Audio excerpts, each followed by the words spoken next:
you have to remember one important thing. The moment the police inquiry was announced, Boris was not in a position where he could say anything publicly about the whole Partygate thing. If he'd said anything to defend himself or to whatever, it would have been regarded immediately by the opposition as an unwarranted interference by the head of the government in the independent operational activities of the police. So you'll notice, if you look at his record, he goes completely silent on the question then. There are no apologies, no admissions, there's nothing said until the police announced they're concluding their investigation. That's actually why I think it's a disgrace that Keir Starmer has effectively interfered with the Durham police operation by announcing what he would do if he's found guilty. But that's a side issue. So what that makes it look like is that Boris is dragged into apologising and so on. But actually, he will have been advised by lawyers and tied down and told, you can't say anything about this because it's an ongoing he could have done before the police got involved. He could have done, but I don't think at that stage even he knew the extent of what was going on. But he either knew there was a party or there wasn't. He either knew he'd stood there and had a drink. I don't think he regarded it at the time as a party, but as a legitimate activity. And that is a matter... Yeah, but that's your view. Well, no, that was the law. Well, the law doesn't use the word party at all.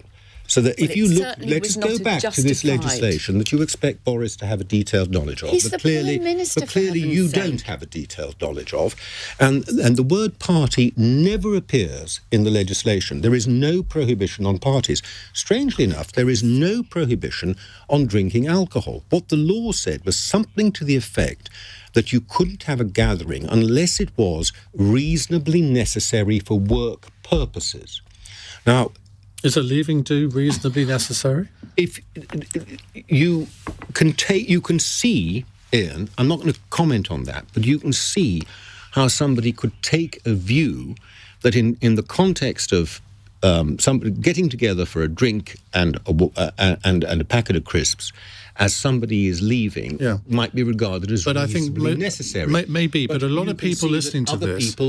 see that other people would take a much stricter view. Well, a lot of people listening to this... It's not straightforward, you couldn't go to a party. That's irrelevant. That's got nothing to do with the law. It's not irrelevant, because a lot of people listening to this will say, well, it's OK, if the Prime Minister thought it was OK to attend a leaving do, what about attending a funeral, which people were banned from doing? That's a gathering, of course, isn't it? Yeah, but it wasn't necessary for work purposes. Look, you can play this two ways, can't you?